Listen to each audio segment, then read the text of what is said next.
तो SSC GD 2023 के जो आपके हिंदी के प्रश्न हैं उनको हम सॉल्व कर रहे थे। ये आपका तीसरा पार्ट है। इससे पहले आपके 2 पार्ट कंप्लीट हो चुके हैं। यदि आपने वो ना देखे हो तो उन्हें आप देख लीजिएगा, ठीक। तो यहाँ पर सबसे पहला प्रश्न है, निम्नलिखित मुहावरे के सही अर्थ का चयन विकल्पों में से कीजिए, ठीक। तो यहाँ पर मुहावरा दिया हुआ है आपका अगस्त्य का समुद्र पान, ठीक। अगस्त्य का समुद्र पान। इसके लिए ऑप्शन दिए हुए हैं, रहस्य छुपा रखना, दूसरा है आपका असंभव कार्य करना, तीसरा है आपका दिमाग काम ना करना, ठीक, और चौथा है आपका समझ में कुछ ना आना, ठीक।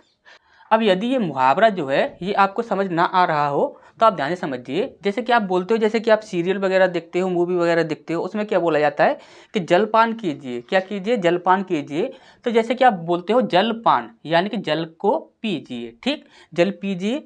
इसी प्रकार से होता है आपका समुद्र पान यानी कि समुद्र को पीना, ठीक। अब समुद्र को पीना किसका? अगस्त्य का। किसका? अगस्त्य का।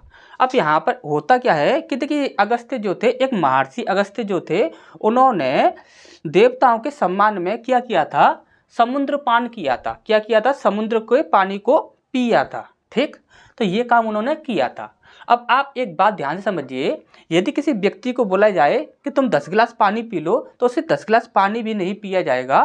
तो इसी प्रकार से यदि किसी से बोला जाए कि समुद्र पान कर लो यानी कि समुद्र को पी लो, तो क्या वो समुद्र के पानी को पी सकता है? बिल्कुल भी नहीं पी सकता है। यानी कि ये कैसा कार्य है? तो यह कैसा कार्य है? एक असंभव। कैसा कार्य है? असंभव। जो कार्य आपका असंभव है उसके लिए बोला जाता है अगस्त्य का समुद्रपान, ठीक। तो यहाँ पर क्या है? असंभव कार्य करना। ये आपका बिल्कुल सही आंसर हो जाएगा, ठीक। तो अच्छे से ये चीज़ समझ आ गई होगी। नेक्स्ट प्रश्न है, निम्नलिखित में से किस वाक्य में अचल अचल के सही पर्यायवाची शब्द का प्रयोग हुआ है, ठीक। यहाँ पर अचल का बताना है। सबसे पहला ऑप्शन है हमारा यहाँ पर अस्थिरता उसके स्वभाव की विशेषता है, ठीक। दूसरा है आपका उसके मुलायमान थी, ठीक। इसका नेक्स्ट है आपका वह अपने निर्णय पर अटल रहा, ठीक। इसके बाद आपका डी ऑप्शन है सुविधा बहुत चंचल है। सुविधा कैसी है? चंचल है, ठीक। अब आपको सबसे पहले ये पता होना चाहिए कि ये जो अचल जो शब्द है इसके पर्यायवाची होते क्या हैं। तो देखिए अचल के जो पर्यायवाची होते हैं वो क्या होते हैं? अटल, पहाड़,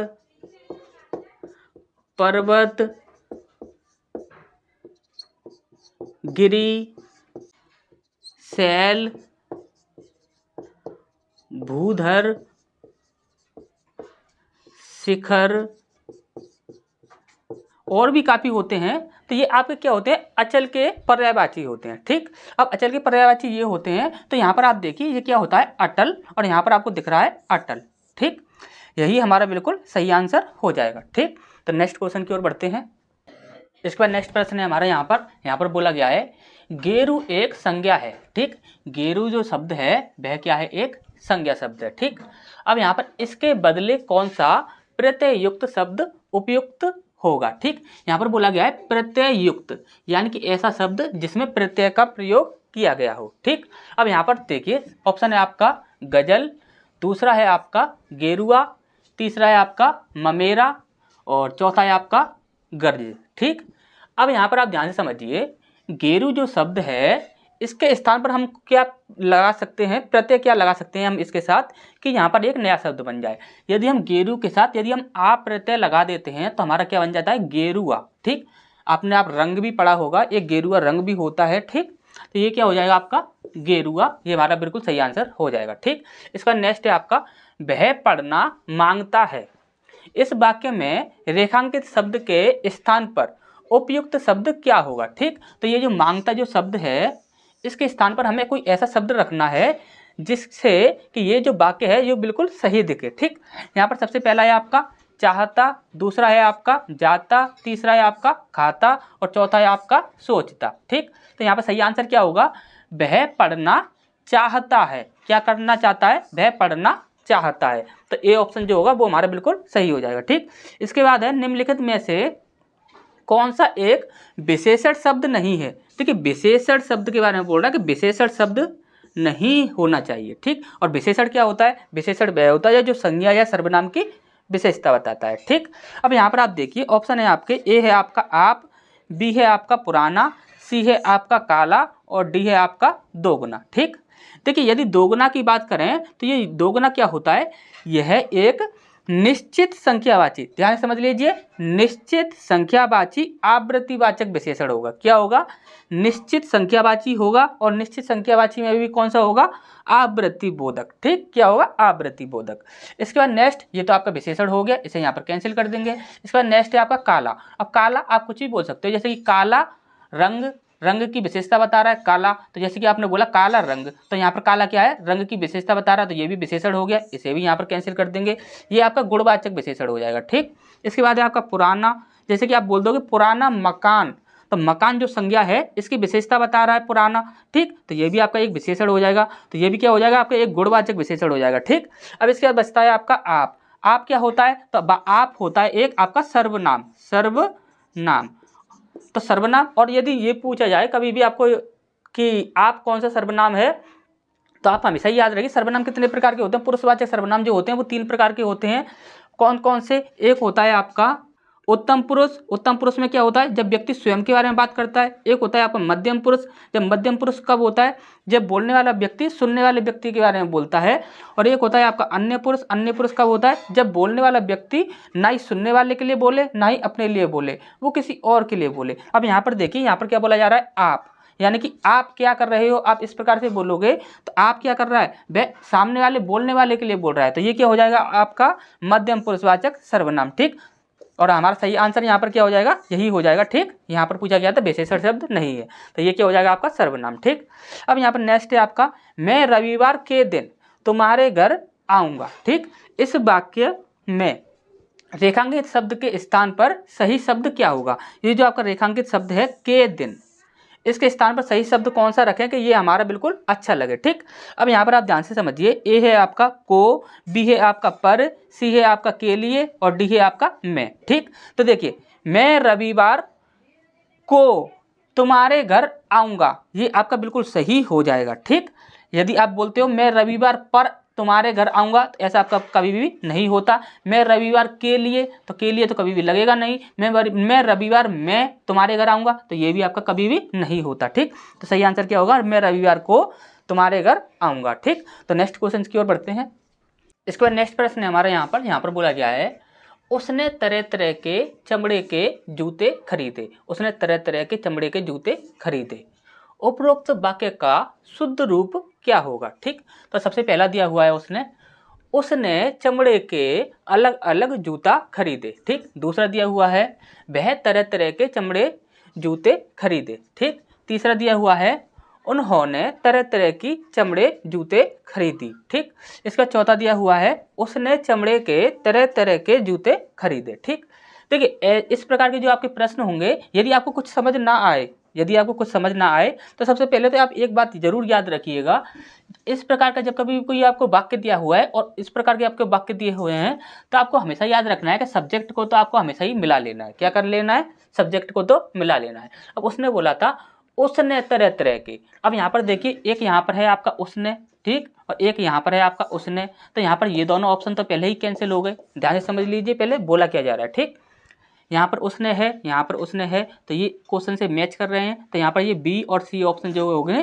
वो हमारे कैंसिल हो जाएंगे। ठीक, अब यहाँ पर आप देखिए, यहाँ पर इस वाक्य में क्या बोला गया है, जूते, क्या बोला गया है, जूते। और यहाँ पर देखिए ये एक तो हमारा ये वाला ऑप्शन बचा है, एक हमारा ये वाला ऑप्शन बचा है। ठीक, अब यहाँ पर देखिए, यहाँ पर है आपका जूता और यहाँ पर है आपका जूते। ठीक, मैच कहाँ पर कर रहा है, तो यहाँ पर मैच कर रहा है डी वाले में, तो यहाँ पर ये वाला जो होगा वो बिल्कुल सही है, ये जूता ये होगा वो आपका क्या होगा, गलत होगा। ठीक, तो यहाँ पर देखिए एक तरीका था आपका ये हो गया इस प्रकार के क्वेश्चंस को सॉल्व करने के लिए। ठीक, अब दूसरा तरीका क्या है, अब आप सारे प्रश्नों को पढ़ कर देख लीजिए क्वेश्चंस को, और यहाँ पर देख लीजिए जैसे कि उसने चमड़े के अलग अलग जूता खरीदे। जूता तो इस प्रकार से नहीं बोला जाएगा, यहाँ पर जूते है। ठीक, वह तरह तरह के चमड़े जूते खरीदे, चमड़े के जूते खरीदे, इस प्रकार से होना चाहिए, तो ये वैसे भी गलत हो जाएगा। ठीक, उन्होंने तरह तरह की चमड़े जूते खरीदे, ये की नहीं आएगा, के आएगा, तो ये भी यहाँ पर गलती है। ठीक, तो देखिए पहला वाला जो हमने आपको तरीका बताया वही आपका बिल्कुल सही है। इस प्रकार से आप देखोगे तो काफ़ी टाइम लगेगा। ठीक, सबसे आपको करना क्या है, सिर्फ सब्जेक्ट को देखना है। सब्जेक्ट को सबसे पहले आप मैच कर लीजिए, सब्जेक्ट किस में मैच हो रहा है, जिसमें भी सब्जेक्ट आपका मैच हो रहा है उसे आप पहले पकड़ लीजिए। ठीक, उसके बाद क्या करना है, उसमें आपका प्रश्न में क्या दिया हुआ है, जैसे कि यहाँ पर आप दिया हुआ है आपका जूते, तो यहाँ पर देखिए यहाँ पर जूते ही होना चाहिए, जूता या जूती इस प्रकार से कुछ भी नहीं होना चाहिए। जूते यहाँ पर है तो ये हमने सही कर लिया। ठीक, तो ये अच्छा तरीका है प्रश्न को जल्दी सॉल्व करने का। ठीक, इसका नेक्स्ट है, निम्नलिखित वाक्य में रिक्त स्थान पर रेखांकित शब्द का उपयुक्त विलोम शब्द क्या हुआ। देखिए विलोम शब्द को हमें बताना है, क्या बताना है, विलोम शब्द। ठीक, यहाँ पर देखिए सक्रिय व्यक्ति जीवन में नाम कमाता है। ठीक, सक्रिय व्यक्ति जो होता है वह जीवन में नाम कमाता है, लेकिन ऐसा कौन सा व्यक्ति है वो हमें यहाँ पर रखना है, ऐसा कौन सा व्यक्ति है जो कि असफल हो जाता है। ठीक, अब यहाँ पर सबसे पहला है आपका ए है आपका जागरूक, दूसरा है आपका निष्क्रिय, तीसरा है आपका कर्मठ और चौथा है आपका तंदुरुस्त। ठीक, तंदुरुस्त। अब देखिए तंदुरुस्त जो होगा, देखिए ध्यान से समझते जाइए, यहाँ पर क्या पूछा गया था, विलोम शब्द पूछा गया था। और भी आप जान लेंगे तो यहाँ पर क्या होगा, और एग्जाम्स के लिए आपको फायदा होगा। ठीक, और सबके लिए जान लेते हैं। जैसे कि यहाँ पर तंदुरुस्त जो होता है इसका क्या हो जाएगा आपका कमजोर, क्या हो जाएगा कमजोर। ठीक, अब इसके बाद आपका कर्मठ है, कर्मठ का क्या हो जाएगा आपका, कर्मठ का हो जाएगा आपका निठल्ला, क्या हो जाएगा निठल्ला, निठल्ला किसी काम का नहीं है, निठल्ला। ठीक, इसके बाद है आपका जागरूक, तो जागरूक का हो जाता है आपका सुसुप्त, क्या हो जाएगा सुसुप्त। ठीक, और यहाँ पर देखिए ये जो सक्रिय होता है इसका आपको अच्छे से पता है क्या होता है, इसका निष्क्रिय। ठीक, तो और सबको भी आप याद रखिए, ये भी काफ़ी इंपॉर्टेंट है, काफ़ी एग्जाम में पूछे जाते हैं। ठीक, तो नेक्स्ट क्वेश्चन की ओर बढ़ते हैं। इसके बाद हमारा नेक्स्ट प्रश्न है, यहाँ पर बोला गया है वह पौधों को खींचता है। ठीक, क्या लिखा हुआ है, खींचता है। उपरोक्त वाक्य में रेखांकित शब्द के स्थान पर उचित शब्द क्या होगा। तो सबसे पहला दिया हुआ है आपका सींचता, दूसरा दिया हुआ है आपका सुखाती और तीसरा दिया हुआ है आपका भींजती और चौथा है आपका रचती। ठीक, तो यहाँ पर सही आंसर क्या होगा आपका सींचता। ठीक, क्या हो जाएगा सींचता। ठीक, इसके बाद नेक्स्ट है आपका निम्नलिखित शब्द के सही वर्तनी वाले पर्यायवाची, क्या पूछा गया है, पर्यायवाची, पर्यायवाची शब्द का चयन कीजिए। और शब्द क्या है आपका किरण, ये जो किरण शब्द है इसके पर्यायवाची आपको अच्छे से पता होने चाहिए। सबसे पहला है आपका आंसू, दूसरा है आपका रश्मि, तीसरा है आपका रश्मीय और चौथा है आपका किरण। ठीक, अब देखिए जो किरण जो है, किरण का किरण तो होगा नहीं। ठीक, और किरण के होते क्या हैं, चमक, प्रकाश, ज्योति, तेज, प्रभा, सूर्य किरण। ठीक, और भी होते हैं। ठीक, तो यहाँ पर इसका सही आंसर जो होगा वो होगा आपका रश्मि। ठीक, और रश्मि इस प्रकार से कभी भी नहीं लिखा जाता, इस प्रकार से लिखा जाता है। ठीक, इसका नेक्स्ट प्रश्न है निम्नलिखित विकल्पों में से ऐसा वाक्य चुनिए जिसमें अशुद्ध वर्तनी वाला पद ना हो। अशुद्ध वर्तनी वाला पद जिसमें ना हो उसे हमें चुनना है। ठीक, और यदि आपको ये ना पता हो कि पद किसे कहते हैं, यदि ये चीज़ आपको ना पता हो तो ध्यान से समझ लीजिए। जैसे कि हम देखिए दो चीज़ें होती हैं, एक होता है आपका शब्द, क्या होता है शब्द, और एक होता है आपका पद। ठीक, शब्द क्या होता है, शब्द होता है आपका अकेला शब्द, क्या अकेला शब्द, और पद क्या होता है, पद होता है पूरे वाक्य के साथ शब्द, क्या पूरे वाक्य के साथ शब्द। एग्जाम्पल के तौर पर देखें तो जैसे कि एग्जाम्पल के तौर पर हमने बोल दिया यहाँ पर हमने बोला रेखा। ठीक, क्या बोला रेखा। ठीक, एक ये शब्द हमने बोल दिया। अब यहाँ पर इसके लिए एग्जाम्पल बोला हमने, इसके लिए हमने बोला रेखा सुंदर लड़की है। ठीक, रेखा सुंदर लड़की है। अब यहाँ पर ये जो रेखा शब्द है ये तो आपका शब्द कहलाएगा, क्यों, क्योंकि ये अकेला है। ठीक, अब यहाँ पर रेखा जो है वो किसके साथ है, पूरे वाक्य के साथ है, तो यहाँ पर ये जो होगा ये आपका पद कहलाएगा। ठीक, तो शब्द और पद इन दोनों में आपको अच्छे से अंतर समझ आ गया होगा। यहाँ पर आते हैं। ठीक, दक्षिण के लोग कॉफी अधिक पीते हैं। ठीक, दूसरा है आपका वह स्टेशन, देखिए स्टेशन पहुंचा। ये जो आपका स्टेशन लिखा हुआ है, स्टेशन ऐसे कभी नहीं लिखा जाता, स्टेशन लिखा जाता है आपका स्टेशन। ठीक, स्टेशन इस प्रकार से लिखा जाता है। ठीक, तो ये आपका गलत हो जाएगा। ठीक, इसका नेक्स्ट है आपका यह कथा अवर्णनीय है। ठीक, तो देखिए यहाँ पर ये जो आपका अवर्णनीय लिखा हुआ है, तो ये इस प्रकार से नहीं लिखा जाएगा, ये लिखा जाएगा अवर्णनीय। यहाँ पर क्या है, छोटा ई की मात्रा, और यहाँ पर क्या है, बड़ी ई की मात्रा आपको आनी चाहिए। ठीक, इसका नेक्स्ट है आपका माली ने लकड़ी, देखिए लकड़ी और घास काट ली। अब यहाँ पर देखिए ये जो आपका लकड़ी शब्द लिखा हुआ है, लकड़ी इस प्रकार से लिखा जाता है लकड़ी। ठीक, ये बड़ी ई की मात्रा लगेगी। ठीक, तो यहाँ पर सही आंसर क्या हो जाएगा, हमारा ए ऑप्शन हमारा बिल्कुल सही हो जाएगा। दक्षिण के लोग कॉफी अधिक पीते हैं। ठीक, तो नेक्स्ट क्वेश्चन की ओर बढ़ते हैं। इसका नेक्स्ट प्रश्न है हमारा यहाँ पर बोला गया है पिछले साल गांव में भयानक, देखिए यहाँ पर ये का होगा। ठीक, तो यहाँ पर हो जाएगा भयानक बाढ़ आई थी। ठीक, पिछले साल गांव में भयानक बाढ़ आई थी। ठीक, उपरोक्त वाक्य में रेखांकित शब्द के विलोम का चयन कीजिए। ये जो आपका बाढ़ शब्द है, इसका विलोम क्या होगा ये हमें बताना है। ठीक, तो यहाँ पर सबसे पहला है आपका नदी, दूसरा है आपका सूखा, तीसरा है आपका पानी, और चौथा है आपका अकाल। ठीक, अब यहाँ पर आप ध्यान से समझिएगा। देखिए अकाल का जो होता है, अकाल का होता है आपका सुकाल। ठीक, क्या होता है, सुकाल। ठीक, इसका यदि पानी की बात करें तो पानी का होता है आपका हवा।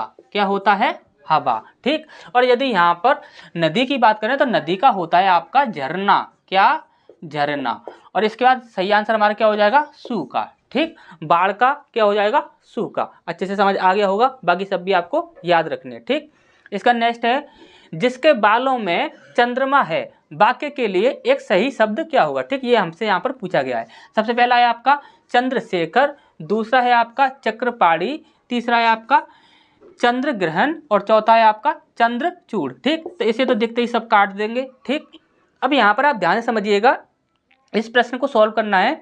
तो देखिए जिसके बालों में चंद्रमा है, क्या बोला गया है, बालों में। यहाँ पर बालों में बोला गया है, तो यहाँ पर आंसर भी जो हमें देना है वो भी बालों में ही देना है। ठीक, हमेशा ही देखिए हम किसी भी प्रश्न को सॉल्व करते हैं तो हमेशा ही हम एक बात याद रखते हैं कि जो भी हम प्रश्न सॉल्व कर रहे हैं उस प्रश्न का जो आंसर होगा, प्रश्न और आंसर दोनों ही मैच करनी चाहिए। प्रश्न में जो चीज़ दी हुई हो वही चीज़ हमारे उत्तर में भी होनी चाहिए। अब यहाँ पर दिया हुआ है जिसके बालों में, बाल की बात की जा रही है, और यहाँ पर देखिए ये क्या लिखा हुआ है आपका चूड़। चूड़ का मतलब होता है जूड़ा। क्या, जूड़ा, जो लड़कियां जो बना लेती हैं जूड़ा, वो चीज़ होता है जूड़ा। ठीक, तो यहाँ पर क्या हो गया, चंद्रचूड़, यानी कि चंद्रमा किस में है, जूड़े में है। तो यहाँ पर जूड़ा क्या होता है, बाल होते हैं। ठीक, तो यहाँ पर ऑप्शन मैच करेगा तभी हमें आंसर लगाना है। ठीक, और देखिए चक्रपाणी यानी चक्र को धारण करने वाला, वो तो आपको अच्छे से पता है कि ये तो आपका गलत हो ही जाएगा। वो कौन होते हैं, आपके विष्णु भगवान होते हैं। ठीक, बहुब्रीहि समास। और चंद्रशेखर यानी कि चंद्रमा कहाँ पर है, सिर में। चंद्रमा कहाँ पर है, सिर में। तो ये भी ऑप्शन हमारा क्या हो जाएगा, कैंसिल हो जाएगा। क्यों कैंसिल हुआ, क्योंकि यहाँ पर सर बोला जा रहा है, सिर में चंद्रमा है, सिर पर चंद्रमा है, ये नहीं लेना है हमें। जूड़े में चंद्रमा है, ये हमें लेना है। ठीक, इस पर नेक्स्ट है नीचे दिए गए मुहावरे में रेखांकित अंश के स्थान पर उपयुक्त विकल्प कौन सा होगा। ठीक, रेखांकित क्या है, 12। ठीक, 1 और 1 12 होना। ठीक, तो काफ़ी इजी है। यहाँ पर 1 है 9, दूसरा है 11। ठीक, यही हमारा बिल्कुल सही आंसर हो जाएगा, सभी को अच्छे से पता ही होगा। ठीक, तो नेक्स्ट क्वेश्चन की ओर बढ़ते हैं। इसका नेक्स्ट प्रश्न है हमारा यहाँ पर बोला गया है निम्नलिखित वाक्य में रेखांकित खंड के स्थान पर प्रयुक्त होने वाले सबसे उपयुक्त विकल्प का चयन कीजिए। ठीक, उसने अपने दोस्त को जन्मदिन पर श्रद्धांजलि दी। क्या, श्रद्धांजलि दी। अब यहाँ पर ये श्रद्धांजलि के स्थान पर वहाँ पर क्या आएगा, सबसे पहला है आपका तरक्की, दूसरा है आपका बधाई, तीसरा है आयु, और चौथा है धमकी। और किसी के भी जन्मदिन पर तो हमेशा क्या किया जाता है, बधाई दी जाती है। ठीक, इसका नेक्स्ट है निम्नलिखित में से अपेक्षा का अर्थ नहीं होता। अपेक्षा का अर्थ क्या नहीं होता वो हमें बताना है। ठीक, सबसे पहला है आपका विचार, दूसरा है आपका इच्छा, तीसरा है आपका आशा, और चौथा है आपका आवश्यकता। ठीक, अब सबसे पहले आपको ये पता होना चाहिए कि अपेक्षा जो है इसका अर्थ होता क्या है। तो देखिए अपेक्षा जो होता है, तो देखिए जब कोई व्यक्ति किसी व्यक्ति से कोई इच्छा रखता है, उससे जब कोई इच्छा रखी जाती है, जैसे कि हमारा ये काम ये व्यक्ति कर देगा, जैसे कि किसी ने सोचा कि अगर मैं उसके पास जाऊंगा तो वो मुझे क्या करेगा, पैसे दे देगा। जैसे कि आपको पैसे की आवश्यकता है, तो आपने क्या किया कि आपने सोच लिया कि अरे मैं उसके पास जाऊंगा तो वो हमें पैसे दे देगा। तो आप किसी पर कोई इच्छा रखते हो किसी के ऊपर, तो वहां पर क्या होता है, वो अपेक्षा कहलाता है। ठीक, अब यहाँ पर देखिए इच्छा रखना, आवश्यकता, आशा, और यहाँ पर क्या पूछा गया था, नहीं होना चाहिए तो विचार। ठीक, विचार क्या होता है, जब कोई व्यक्ति अपने माइंड में, अपने मस्तिष्क में कोई भी धारणा रखता है, कोई भी सोच रखता है, उसे वो कहते हैं हम विचार। ठीक,